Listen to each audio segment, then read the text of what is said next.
I think that Dallas is one of those teams where like you don't fall asleep, and I think that we kind of like we took some gut punches early that you couldn't afford.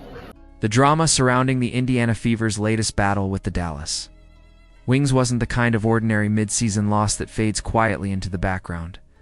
No, this one had the kind of sting that lingers in the locker room, the kind of late-game frustration that keeps players up at night replaying moments over and over in their heads.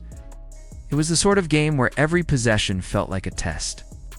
Every whistle carried extra weight. The fight wasn't just against the opponent in front of them, but against the mounting odds stacked on all sides. At the center of that storm was Aaliyah Boston, bruised, battered, and visibly exasperated as she walked off the court, her expression telling the story of a night when the Fever gave everything and still saw the game slip away in a haze of questionable decisions and inconsistent officiating. The challenges began long before tip-off. In one cruel night against the Phoenix Mercury, the Fever's point guard depth was obliterated in a matter of minutes. Sidney Colson, a veteran floor general and defensive spark, went down with a devastating torn ACL. Minutes later, Ari McDonald. To make up for it in the end, I think that anytime you have teams that you have some success against, you keep at it and you don't give up, you don't let your foot off the hook, and I think that The speedy backup, capable of slicing through defenses, fractured a bone in her foot. Both injuries ended their seasons on the spot. Those losses weren't just about missing talent, they ripped away the very structure of Indiana's offense. And with Caitlin Clark already sidelined since July with a groin injury, the Fever found themselves staring at an unthinkable reality. They had no true point guard for the first time all year. It's one thing to play without a star scorer. It's another to try to function without anyone to initiate offense, break a full court press, or get the team into its sets without wasting half the shot clock. Every possession would now require improvisation. Passing lanes that were once sharp and rehearsed became hurried and dangerous. Turnovers weren't just mistakes, they were direct fuel for Dallas's offense. And the Wings, a team known for their physicality and opportunism, were ready to pounce. you can't allow great players like Paige Beckers, Maddie Seegers to even get comfortable, and I think that's what happened the night before. The Fever front office moved fast, signing veteran Odyssey Sims to a hardship contract to try and patch the wound. But Sims had barely a day to meet her teammates and glance at the playbook before being thrust into the Dallas matchup. Her debut was exactly what you'd expect from someone parachuted into an unfamiliar system. Flashes of effort, but little rhythm. She played 13 minutes, recording 2 assists and a turnover, finishing scoreless, while mostly trying to guess where her new teammates wanted the ball. There was no time for chemistry. This was survival basketball. That survival plan placed the entire weight of the offense on Kelsey Mitchell. Known as Indiana's most dangerous pure scorer, she was suddenly the lead guard, the primary ball handler, the person responsible for navigating Dallas's aggressive traps just to get the ball over half court, all while still expected to be the team's top scoring threat. It wasn't a role she wanted, but it was one she embraced without complaint. That means that second half, I could say year 8, that literally means that they've adjusted to the initial scout. Every inbound started with her. Every possession flowed through her. Every ounce of defensive energy Dallas had was aimed at wearing her down. Mitchell's performance, under that strain, was nothing short of remarkable. She dropped 24 points on 7-0-15 shooting, knocked down 4 of her 7 threes, and grabbed 6 rebounds. But those numbers don't fully explain the grind. Every shot she made was preceded by a battle just to secure the space to shoot it. Dallas blitzed her with quick doubles, threw fresh defenders at her, and crowded her lane so tightly she often had to dribble through a maze before even thinking about scoring. Yet she kept finding ways to create curling into deep threes, slicing through traffic for scoops at the rim, threading pocket passes to Boston for easy 2s, and urging her teammates to lock in defensively after every big make. Still, this was not a solo act. Sophie Cunningham played with her trademark fire. As a group, we know how long Washington, D.C. is, so you have to make an adjustment there to figure out how you can get to the paint. Adding 14 points on 5 of -10 shooting, including 2 triples that turned the arena into a furnace during Indiana's furious comeback.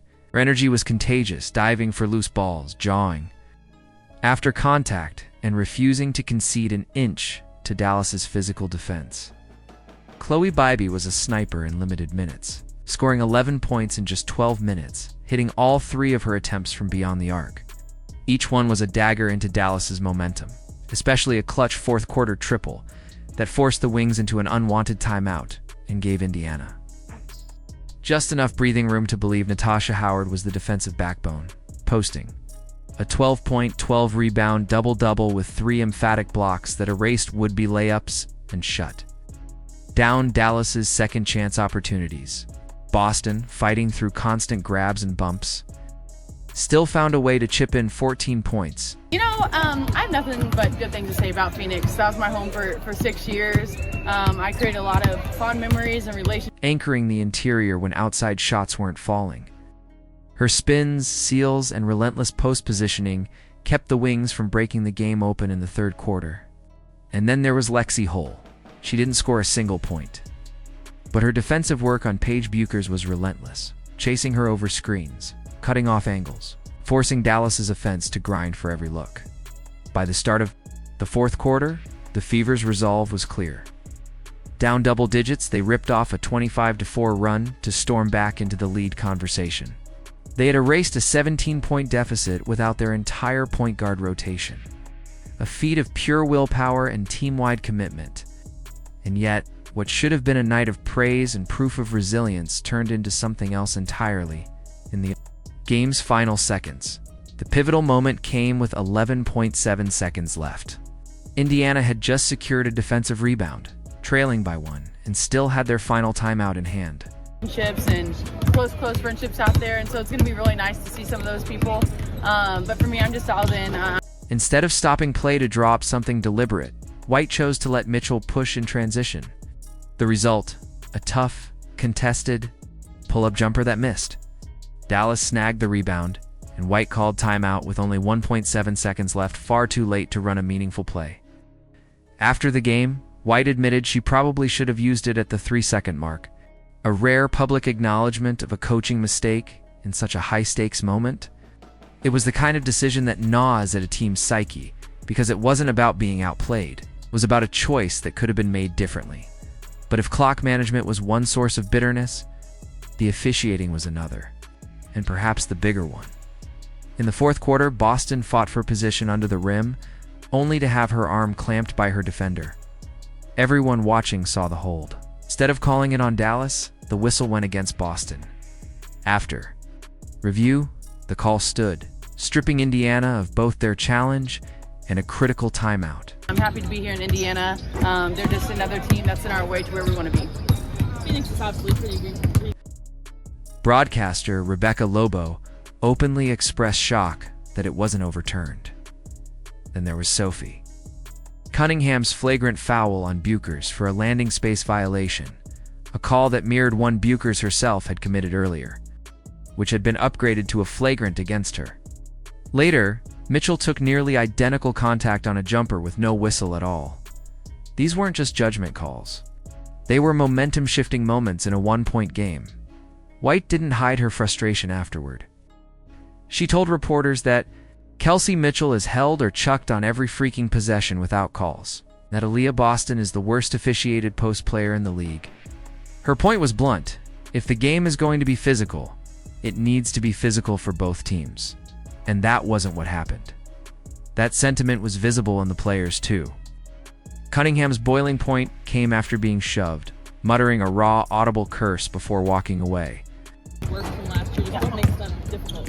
Yeah, they have a lot of offensive weapons. When you have AT on your squad.